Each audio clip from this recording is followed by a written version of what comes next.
tarde, professora. Boa tarde a todos os meus colegas. Eu, Vanessa Evelyn, minha equipe, Lohane Kelvin, Gabriel Santos, Lucas Francisco e Beatriz Gomes, iremos realizar um debate sobre o assunto da aula passada. Primeiramente, eu irei falar sobre o que é o marketing, o conceito de marketing. Bom, o marketing é um processo social por meio do qual pessoas e grupos de pessoas obtêm aquilo que necessitam, o que desejam, com a criação, oferta e livre negociação de produtos e serviços de valor com outros. Ou seja, o marketing ele está focado nas necessidades dos clientes e nas pessoas que você quer influenciar. Bom, eu vejo o marketing como um triângulo, onde ele tem 3 partes. A primeira parte é o mercado, a segunda parte é a mensagem e a terceira parte é a mídia. Ou seja, para você conseguir influenciar as pessoas, essas partes elas têm que estar fortes, ou seja, ela tem que ter os pontos fortes. Ou seja, a mensagem tem que estar certa, a mídia tem que estar certa e o mercado tem que estar certo. Alguém gostaria de comentar sobre algo? Eu quero fazer um pequeno comentário. O marketing hoje não é uma função, é uma maneira de fazer negócio. O marketing hoje não é uma campanha publicitária ou promoção do mês. O marketing precisa permear tudo, ser uma parte da descrição de funções de toda a empresa, do colaborador à diretoria. Bom, eu também quero falar um pouco que é a sua função, né? A sua função não é de tabela, de tapear o cliente ou falsificar a imagem da empresa. Deve ser de integrar o cliente no projeto do produto ou serviço. Deve ser de integrar o cliente em tudo o que acontece e ter uma relação boa com isso. Também queria acrescentar mais um pouco o processo administrativo, que é o social, qual o indivíduo e as organizações obtêm que necessitam e desejam por meio da criação e troca de valores com os outros. Mais alguém quer completar alguma coisa? O marketing envolve construir relacionamento lucrativo e de valor com os clientes.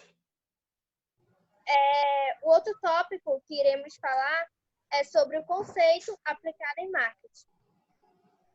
Bom, os conceitos aplicados em marketing são necessidades, desejo, demanda, produto, troca, transição e mercado.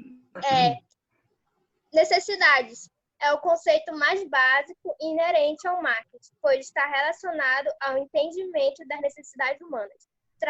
Trata-se de um estado de privação do indivíduo, que inclui a necessidade física, básica e social e individual de conhecimento e autorrealização.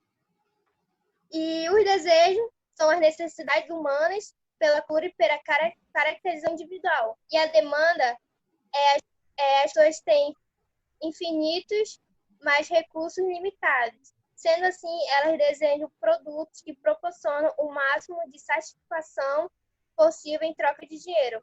Através da capacidade de compra de cada indivíduo, os desejos se tornam demandas. Bom, produtos, necessidades, demandas e desejos humanos sugerem que existem produtos disponíveis para atendê-los. Um produto é qualquer coisa que possa ser oferecida ao mercado para satisfazer parcialmente uma necessidade ou desejo. Conceito de produto inclui bens duráveis e não duráveis, serviços, pessoas, lugares, organizações, atividades e ideias. Nessa perspectiva, deve-se destacar que a abordagem de produtos implica na oferta de algo que tenha valor para alguém. Bom, vou falar de troca. No marketing, a troca ocorre quando as pessoas decidem satisfazer suas necessidades e desejos por meio de trocas. Troca é um ato de se obter um objeto desejado, oferecendo algo como retorno. Troca é o conceito central de marketing, pois implica na relação de comunhão entre duas partes, produto e o comprador, com interesses que, em um dado momento, estão em convergência.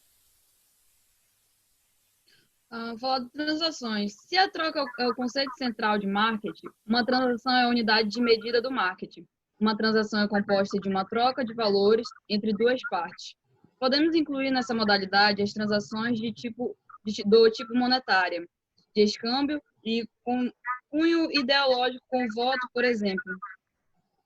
Bom, eu vou falar sobre o mercado. O conceito de transação leva ao conceito de mercado.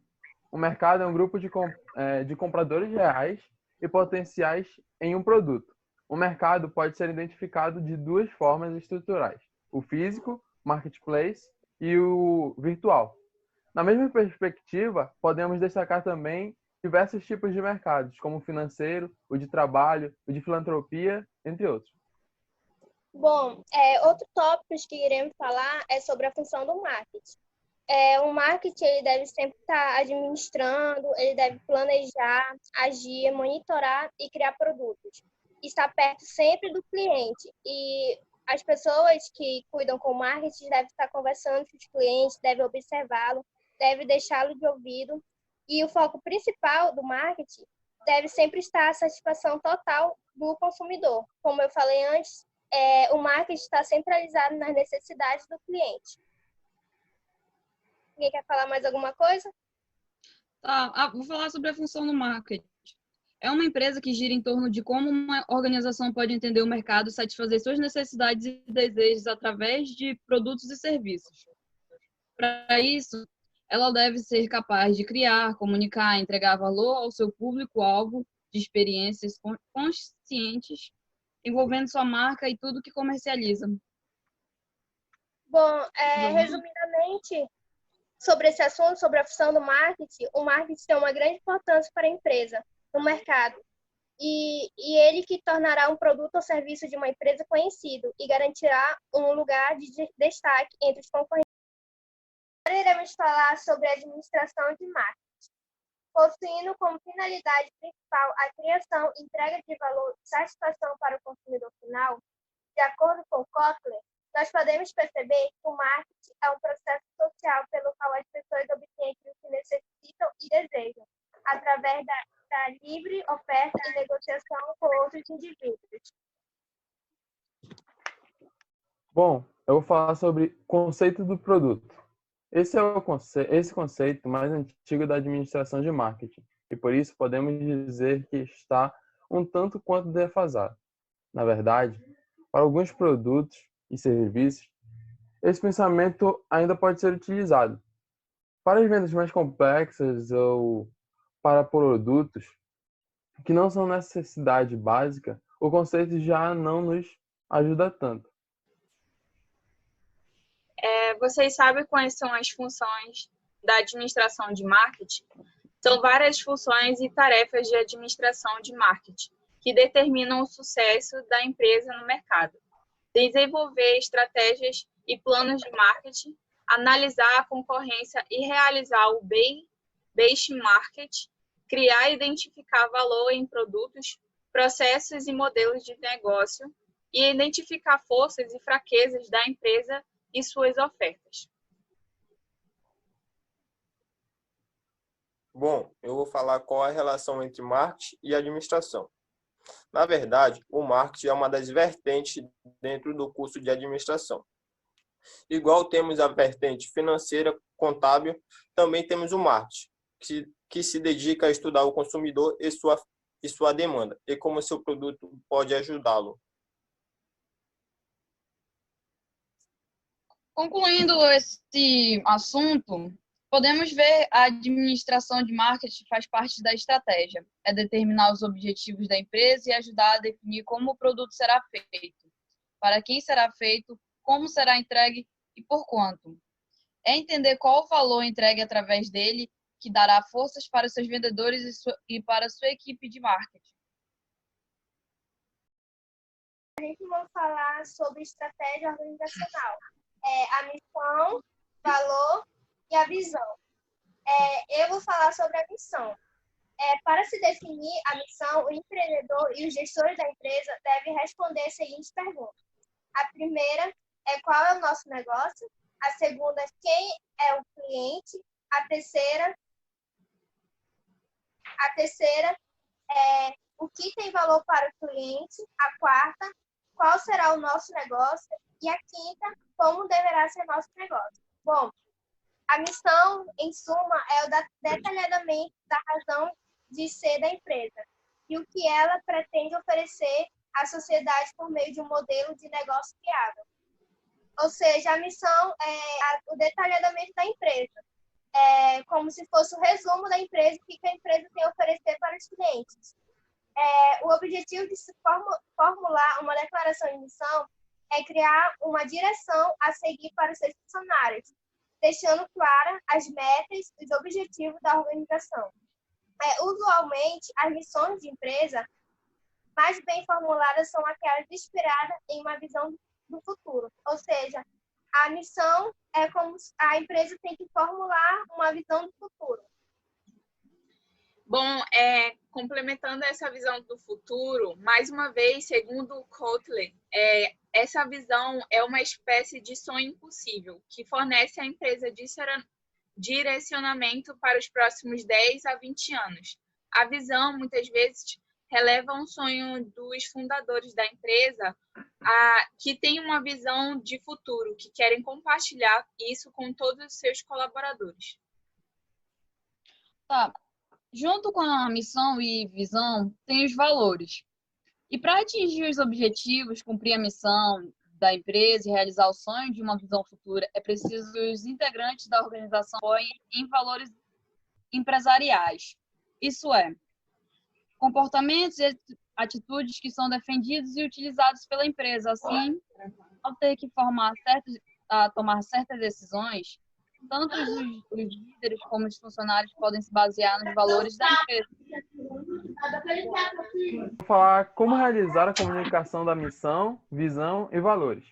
Bom, a missão, a visão e os valores normalmente são vistos pelos colaboradores como informações institucionais formais, não atrativas. Por isso, é importante pensar em maneiras de comunicá-las de forma que chame a atenção do colaborador. Então, como comunicar informações institucionais de forma impactante e até mesmo divertida? Não existe uma fórmula exata para garantir que a missão, a visão e os valores serão internalizados pelos colaboradores, mas existem diversas maneiras de transmitir essas informações de forma atrativa, como dinâmica, cores e símbolos, incentivos e reconhecimento, e campanhas de endomarketing. Bom, um exemplo disso é a marca Ford, que tem planejamento estratégico, missão, visão e valores, como que a visão somos uma família globalmente diversificada, com um legado do qual nos orgulhamos e estamos empenhados em fornecer produtos e serviços excepcionais. A visão, tornarmos numa empresa líder a nível mundial em produtos e serviços automobilísticos. Os valores, fazemos com o certo para as pessoas, para o nosso ambiente e sociedade, mas, acima de tudo, fazemos o que é o certo para os nossos clientes. Bom, eu vou falar outro exemplo, é a Adidas. A sua missão é ser a marca líder mundial em artigos esportivos. A sua visão é nossa paixão por esporte para o mundo um lugar melhor. E os seus valores são apaixonados, autênticos, comprometidos, honestos, inovadores e inspiradores.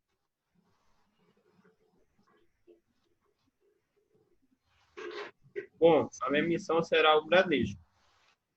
Missão: atender às necessidades e objetivos de investimentos de nossos clientes por meio da atuação de equipes profissionais focados no atendimento das demandas específicas de cada perfil de investidor.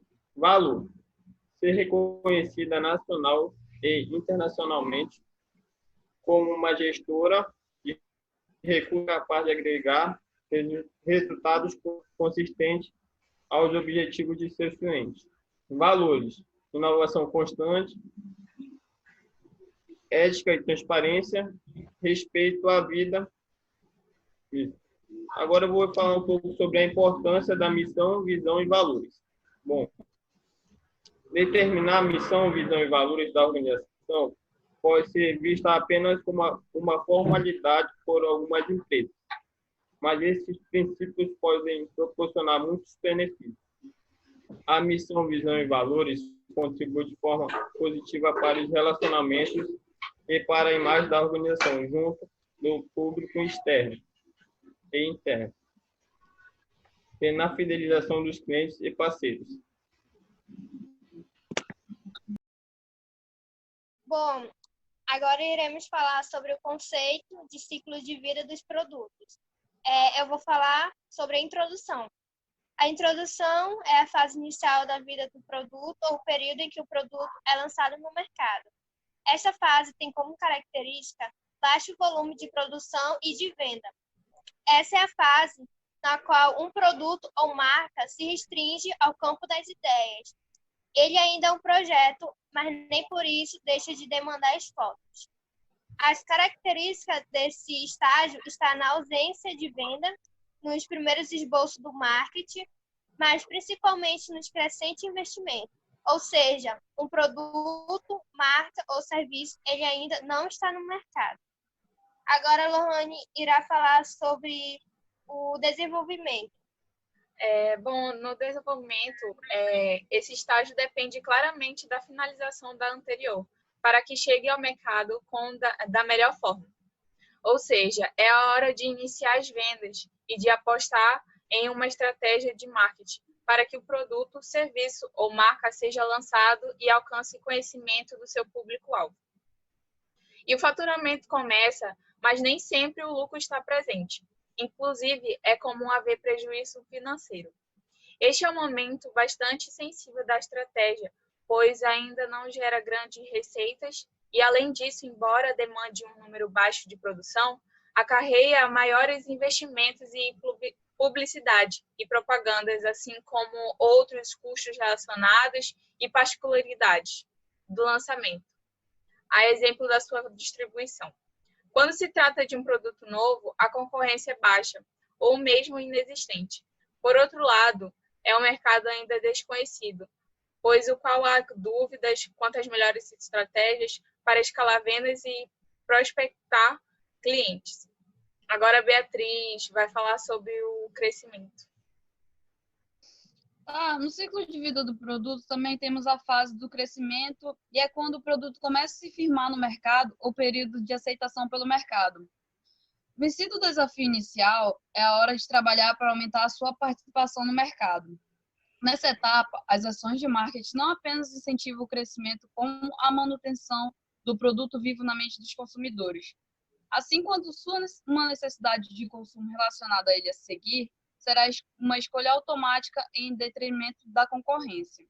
E por falar nela, é bastante provável que ao atingir o estágio de crescimento, o seu produto não esteja mais sozinho no mercado.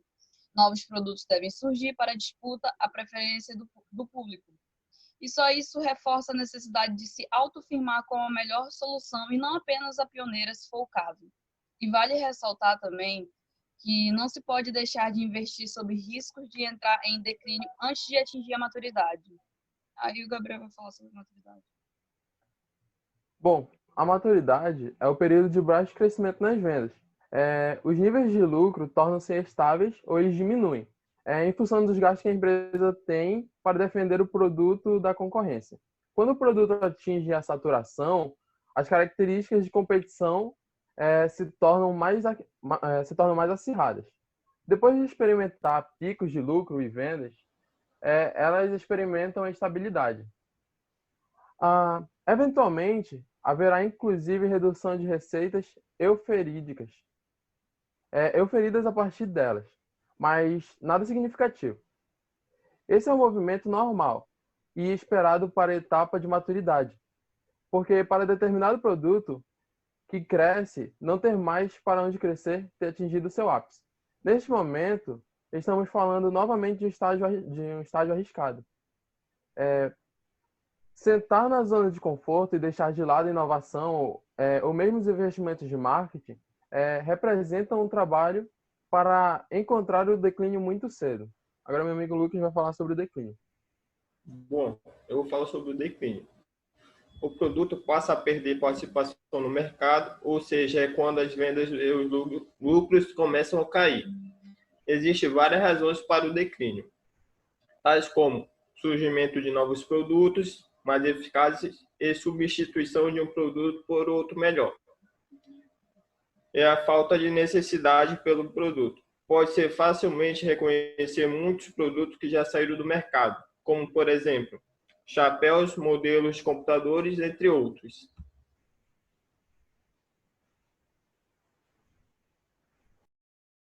Falar sobre estratégias e diferenciação e posicionamento de produto. Não há como prosperar em qualquer área se você não conhece seu mercado consumidor, se você não segmenta seu público para entendê-lo e, assim, criar e ofertar exatamente aquilo que eles precisam e desejam. Porém, de nada adianta você conhecer seus clientes e não usar criatividade para criar uma marca que é vista de forma diferente pelas pessoas e que vende soluções que ninguém no mercado tem. O posicionamento é a ação de criar produtos, serviços e uma imagem de marca para ocupar um espaço exclusivo na mente dos consumidores.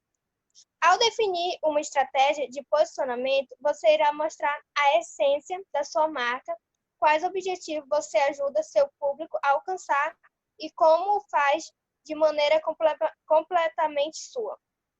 Esse é o fato de diferenciação. Esse é o ingrediente secreto das grandes marcas do mercado. Bom, eu vou falar sobre os valores. Bom, qual é o legado que a sua marca traz para o mundo? Os valores da empresa guiam a conduta de uma organização e devem ser princípios inegociáveis, ditando comportamentos e atitudes no funcionamento de toda a empresa, dentro e fora. Os valores da sua empresa que podem ser o seu maior fator de diferenciação. O valor prático do produto ou serviço é o que você entrega em si, que pode ser tanto matar a fome das pessoas, quanto servir um meio de locomoção ou espalhar conhecimento. E o valor extrínseco é o que você representa. É a felicidade que você quer ver estampada no rosto das pessoas, quando compram o seu bolo de chocolate para comemorar momentos com a família, ou a de transformar negócios através de novos conhecimentos de marketing, de conteúdo, e que é o valor intrínseco do nosso curso Revolução do Conteúdo. Por exemplo, esses são os valores que irão diferenciar uma marca e que estão diretamente relacionados à sua missão empresarial.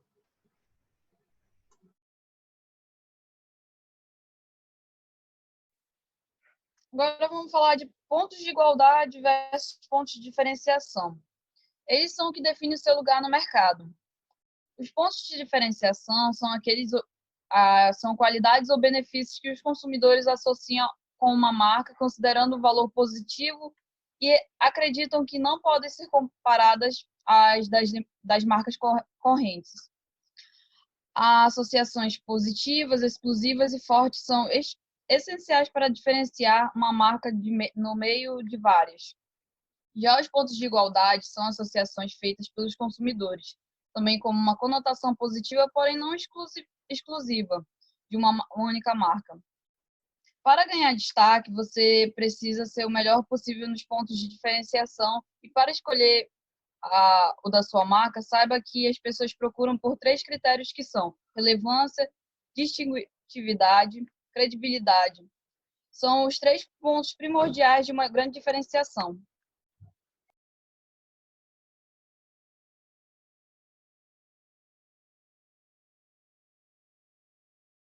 Bom, a missão responde à pergunta mais fundamental de todas. Por que existimos? É a parte importante do planejamento estratégico de um negócio. Nesse caso, por que sua empresa existe? Qual o seu propósito maior e a quem ela se destina?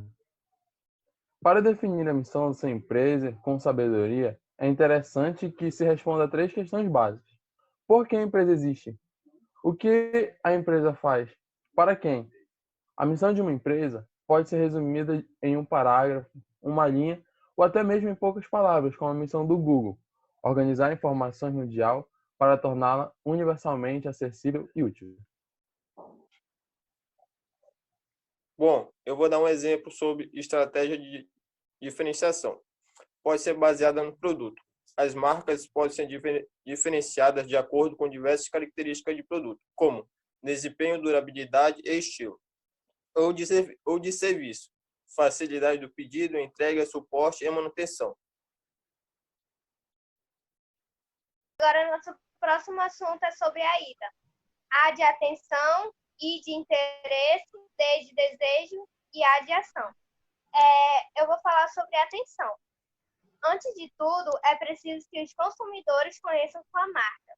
Caso contrário, o caminho até a decisão de compra pode falhar, antes mesmo de começar.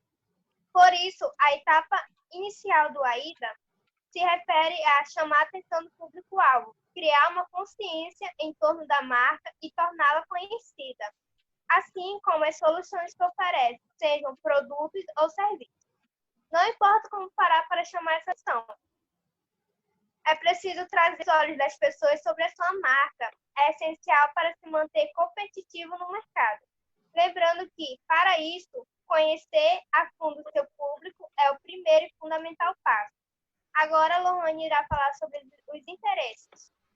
Bom, o interesse é um passo seguinte da ida, após seguir a atenção de sua audiência e que se refere ao interesse para o seu produto, ou seja, atinge os consumidores no exato momento em que eles estão tentando descobrir se há ou não real interesse naquilo que você tem a oferecer.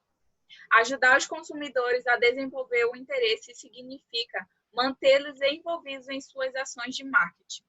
E é preciso dar a ele motivos mais do que suficientes para despertarem o desejo por aprender mais sobre a sua empresa e suas soluções. Não é por acaso que esse é um dos estágios mais desafiadores do modelo AIDA. Você chamou a atenção com o seu público-alvo, certo? Mas como você pode se envolver com ele o suficiente para que os consumidores queiram gastar o seu precioso tempo tentando entender o que você tem a dizer? Importante é se definir como a persona na etapa anterior, já que tem elementos suficientes para se identificar que tipo de mensagem pode passar para ela e por qual canal para despertar o interesse. Agora é a chegada da hora de conduzir o consumidor a perceber que, de fato, a sua solução é desejada, para oferecer o melhor para ele. E para isso, vamos à etapa seguinte, desejo. A etapa seguinte é o desejo, que muitas vezes construindo quando se trabalha em cima dos atributos de um produto ou serviço, demonstrando a sua superioridade em relação aos produtos similares. É essencial uma proposta que agregue valor para os clientes. Você precisa demonstrar os benefícios convincentes que introduzam o consumidor a escolher sua oferta, levando à decisão de compra. Se seguir isso, só resta encontrar uma oportunidade perfeita para a compra, o que nos leva à última etapa do AIDA. Bom, vamos falar sobre a ação. Por fim, mas não menos importante, este é o momento de induzir o público a tomar uma ação definitiva, realizando uma conversão. Lembrando que essa conversão pode ser qualquer evento e vai de acordo com a necessidade e objetivos da sua empresa. A venda é o tipo mais comum, mas também pode ser fazer um download de um e-book e inscrever para um videoconferência, por exemplo. Considerando que seja a venda, sua tarefa nesta última etapa do AIDA é converter o consumidor que já deseja seu produto ou serviço em cliente. Ele chegou até aqui decidido que você oferece o melhor para ele. Falta um empurrãozinho, que pode ser uma promoção, um evento especial, enfim. Você deve criar oportunidades que leve ele à ação. Lucas? Bom, eu vou falar em que consiste a ferramenta. A sigla AIDA descreve os estágios a serem cumpridos nos processos de vendas e marketing dos produtos e serviços. A ação, ou como chamar a atenção do maior número de potenciais clientes. E interesse, ou como fazer com que essas pessoas realmente se interessem pelos produtos ou serviços. D, desejo, ou o que é necessário para que as pessoas queiram comprar. A ou o que fazer para facilitar a aquisição das mercadorias por parte dos clientes.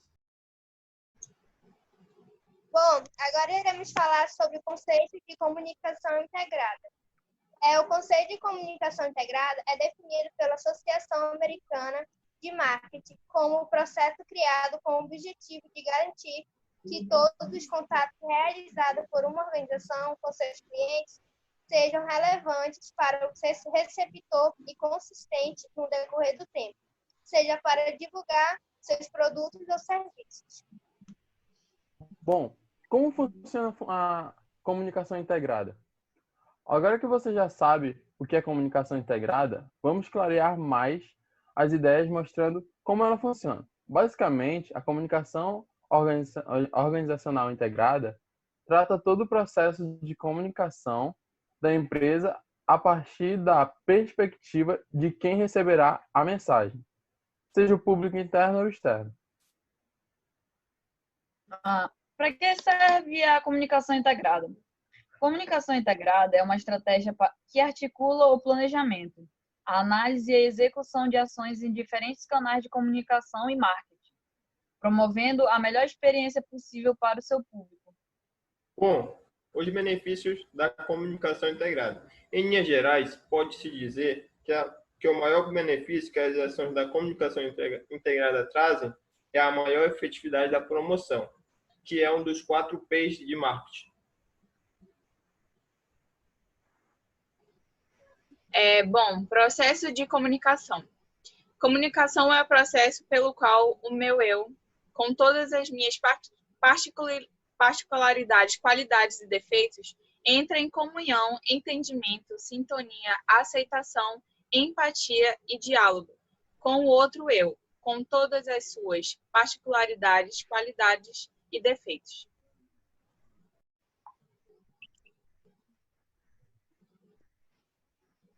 Agora iremos falar sobre os modelos gerais de comportamento do consumidor.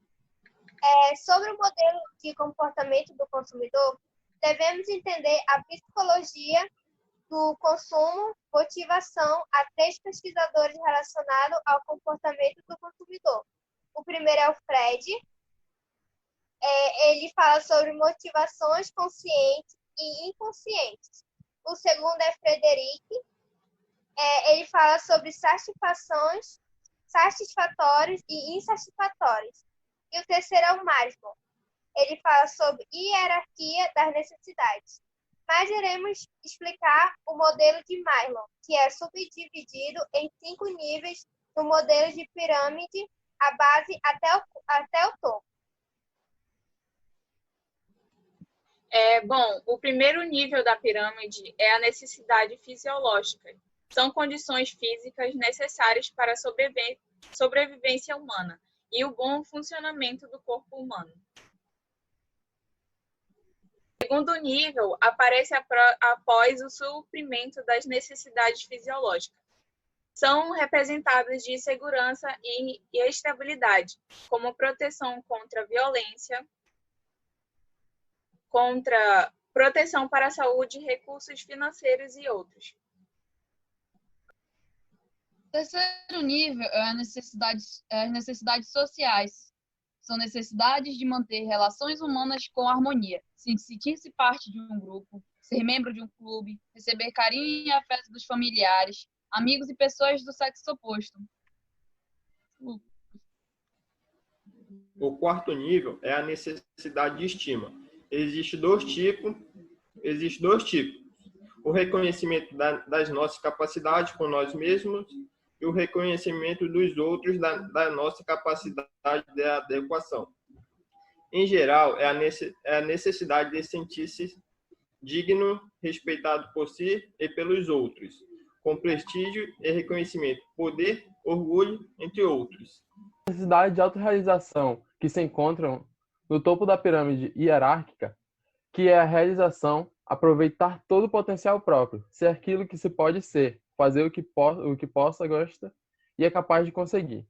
Relacionar-se com as pessoas, necessidades de estima, autoestima, a independência e o autocontrole.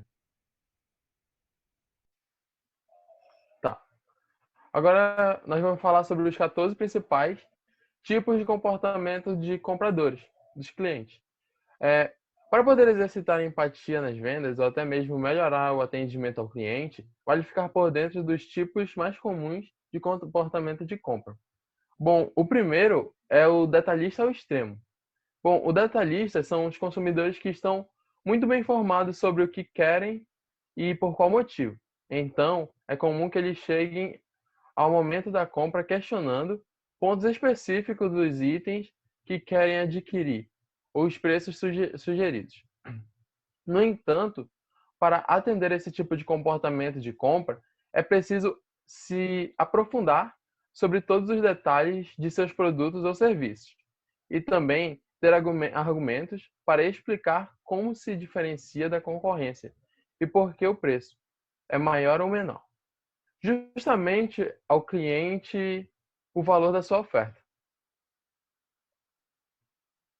Bom, agora eu irei falar sobre outro comportamento, aqueles que são interessados em manter relações sociais. É fácil identificar esse tipo de comportamento de compra. Quando o consumidor é interessado em relações, ele geralmente conversa mais. Isso acontece porque são tipos de consumidores que não querem apenas comprar, mas manter relacionamento com a marca ou a empresa. Assim sendo, procure criar uma conexão emocional e pessoal com ele. Para estimular mais ainda esse relacionamento, Para estimular ainda mais esse relacionamento, diga para seguir suas marcas nas redes sociais de modo a acompanhar as novidades ou adições no WhatsApp da empresa. Tá. O terceiro tipo são os apressados e exigentes. Pessoas apressadas e exigentes correspondem a um perfil bastante comum hoje em dia, em uma época na qual o tempo se mostra cada vez mais escasso. Para elas, apenas dois fatores realmente importam: qualidade e rapidez, tanto no atendimento e suporte oferecidos, quanto nos produtos ou serviços ofertados. Obviamente, isso impõe desafios específicos a estratégias de vendas. Para lidar com esses tipos de clientes, o melhor a se fazer é oferecer um atendimento rápido e bom embasamento técnico. Só compra o melhor. Com a autoconfiança de sobra, uma boa dose de informação e muito conhecimento tecnológico, o consumidor que só compra o melhor gosta de status, mesmo que não tenha condições financeiras para adquirir o produto ou um serviço. Dá um jeito de parcelar no cartão de crédito o que deseja adquirir. Muitas vezes, trabalha duro para poder comprar aquele item que deseja. O que mais chama a atenção dele é a aparência, sofisticação, qualidade e o preço elevado. Se você lembrou do iPhone, foi um raciocínio correto. Alguns de seus modelos são tão caros que custam mais que uma motocicleta. Aliás, é caro ou você não entende o valor do produto. Para o consumidor, que só compra o melhor, preço não é um problema, ainda que não possa pagar por isso. Bom, eu vou falar sobre o impossível. O consumidor impulsivo é o sonho de todo vendedor. Afinal, é aquele tipo de pessoa espontânea e que sente prazer em comprar sempre mais. Os olhos brilham ao ler, ouve palavras mágicas como desconto, oferta ou promoção. Segundo os dados da Euromonitor, a maior parte das compras de consumidores impulsivos acontece pela internet. E eles não ficam mais do que um mês sem adquirir pelo menos um item.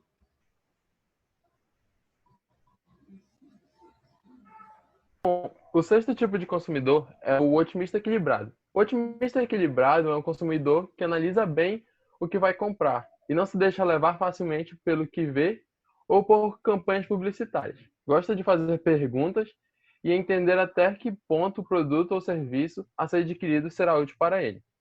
Prático e confiável. Põe na balança a relação entre custo e benefício para ter certeza se a compra vale mesmo a pena. Bom, Agora eu vou falar sobre o cético independente. Como odeia fazer compras, é o consumidor que só adquire produtos ou serviços em situações extremas, ou seja, quando se tornam indispensáveis. Tem tanta aversão à loja e shopping, ao tal ponto que se prefere que outras pessoas comprem para ele. Independente, vive a vida em seus próprios termos e está sempre com a pulga atrás da orelha em relação a ofertas e promoções. Como você deve imaginar, esse perfil exige um esforço muito maior de convencimento. É o do tipo que fará toda e qualquer objeção para a compra. Por isso, é preciso analisar com cautela uma abordagem. Por vezes, não vale o seu investimento nele. O oitavo tipo de consumidor, ele não se sabe ao certo o que precisa. Já pensou em receber um potencial cliente que não está certo do que precisa, mesmo em meio de tantas opções disponíveis em sua loja? Veja bem, não estou falando do indeciso, e sim daquele que não faz ideia do que deve comprar. É apenas alguém que não se sabe ao certo o que está precisando no momento. Como ele quer comprar, não sabe o que, precisa de um atendimento especial. Então, é o papel do vendedor guiá-lo para conhecer cada um dos seus produtos ou serviços oferecidos. Durante essa oportunidade, procure não falar tanto sobre as características desses itens, mas sim como vão gerar um valor para ele. Bom, eu vou falar do indeciso, conhecido como o consumidor que mais dá trabalho para os vendedores.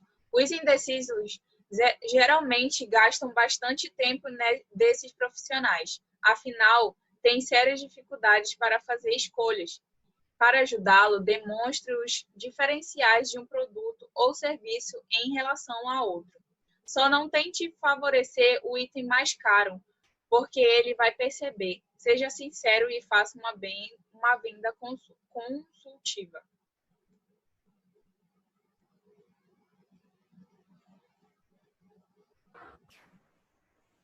Bom, eu vou falar sobre o reclamão.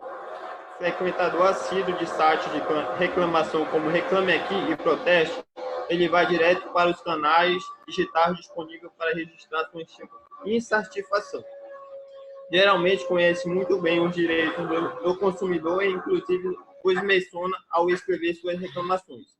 Para não correr o risco que ele influencie outros consumidores, procure ser ágil ao ouvi-lo, oferecer soluções para os seus problemas. Críticas servem para isso e devem ser respondidas.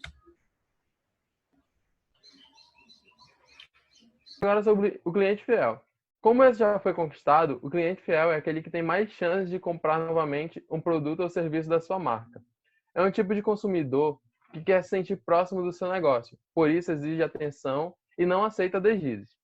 Se a sua solicitação não foram atendidas, ficará chateado e provavelmente vai procurar a concorrência. Lembre-se sempre que um cliente fiel e satisfeito é o melhor vendedor que sua empresa pode ter.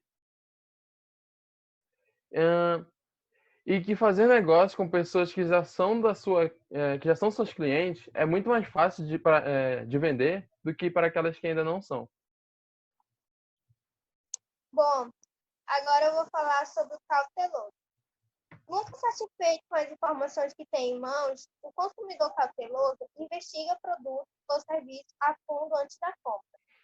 Para ter certeza de que deve adquirir um item, ele lê avaliações, resenhas e todos os comentários disponíveis a respeito. Ele consulta todas as informações, opiniões, fotos, vídeos possíveis antes de tomar qualquer decisão. Por isso, é importante manter uma boa reputação online. Você pode fazer isso ao pedir cuidadosamente para que clientes satisfeitos façam avaliações positivas no site ou nas redes sociais sobre as suas compras. Assim, o consumidor cauteloso vai ler e sentir mais confiança para fazer a aquisição.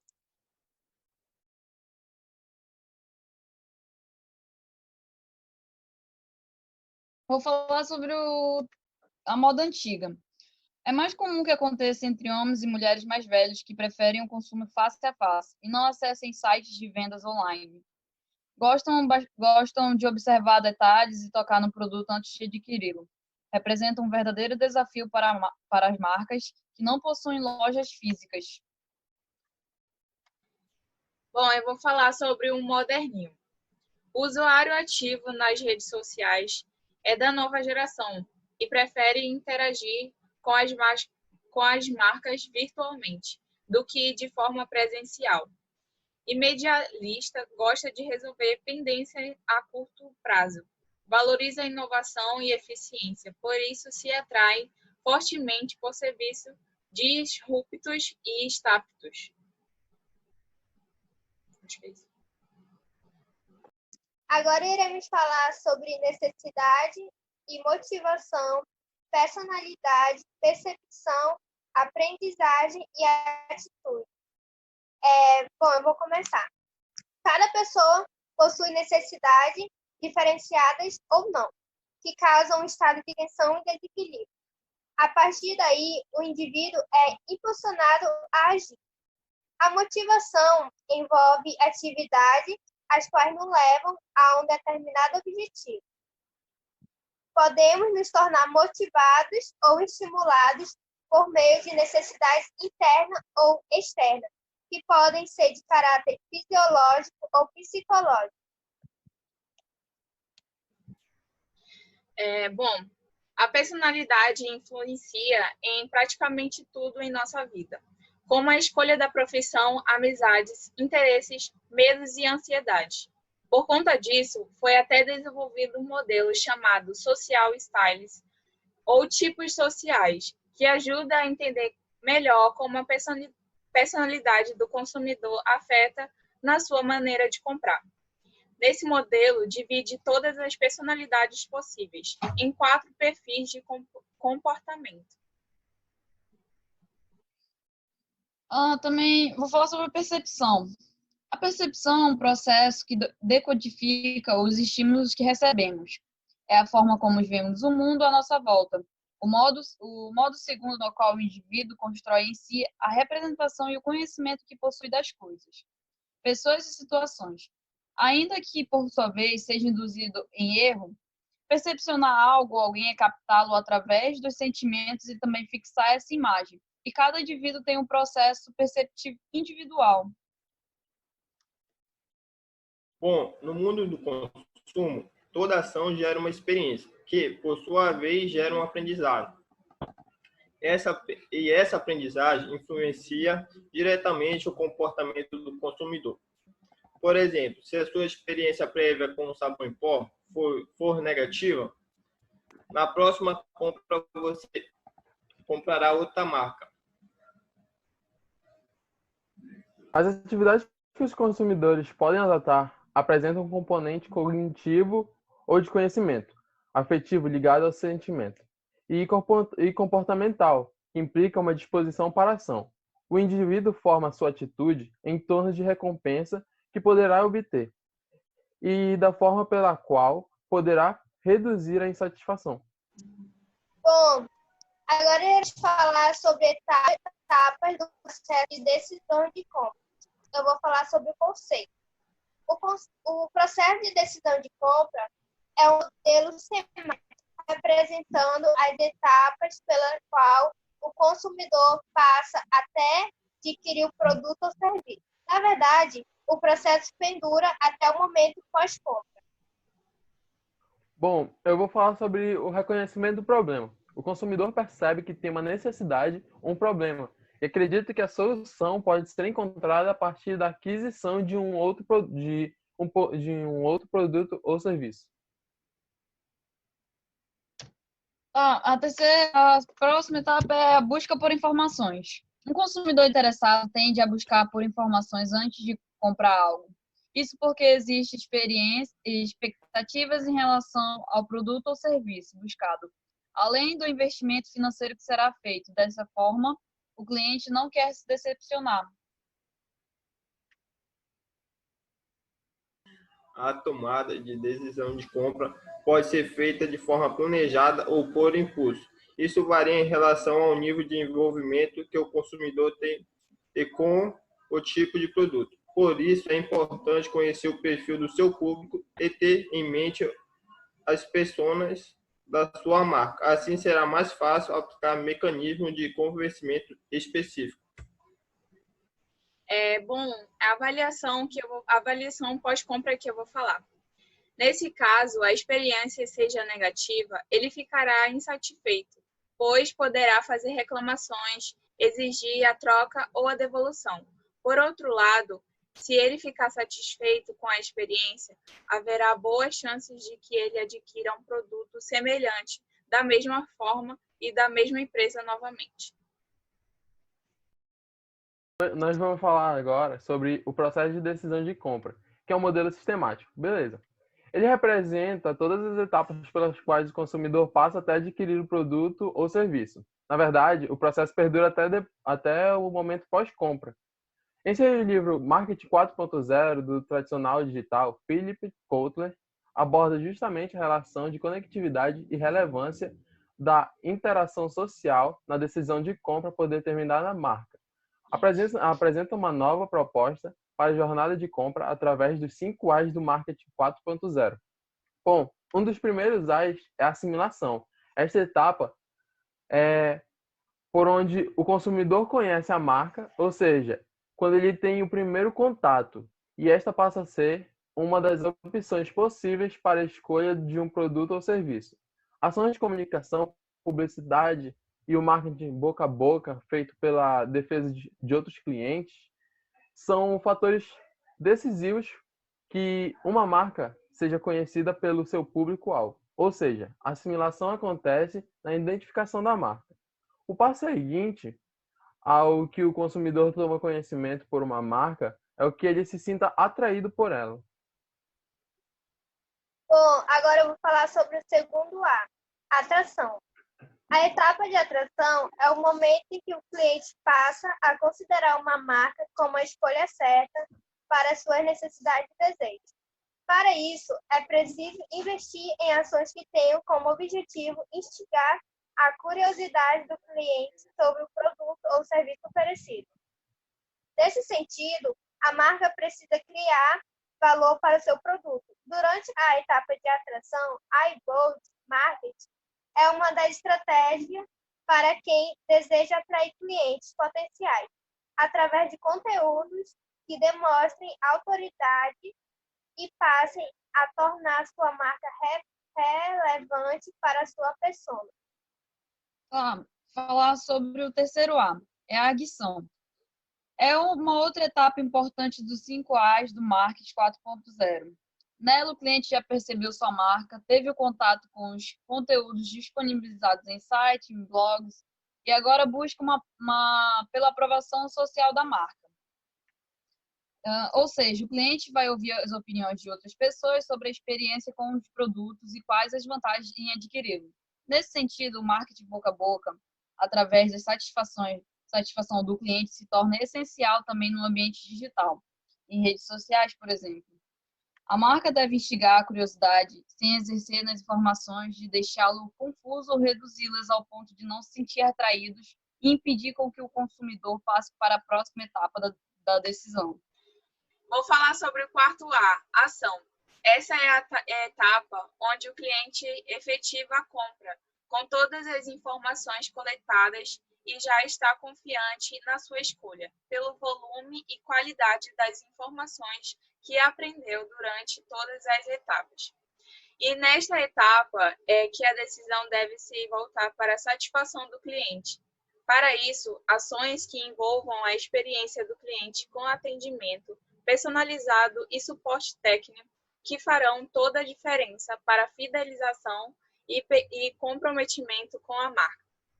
Qualquer desvio dessa etapa pode prejudicar muito a imagem e reputação de uma marca. Afinal, a internet possibilita a propagação de insatisfações de forma rápida e muitas vezes difícil de ser revertida.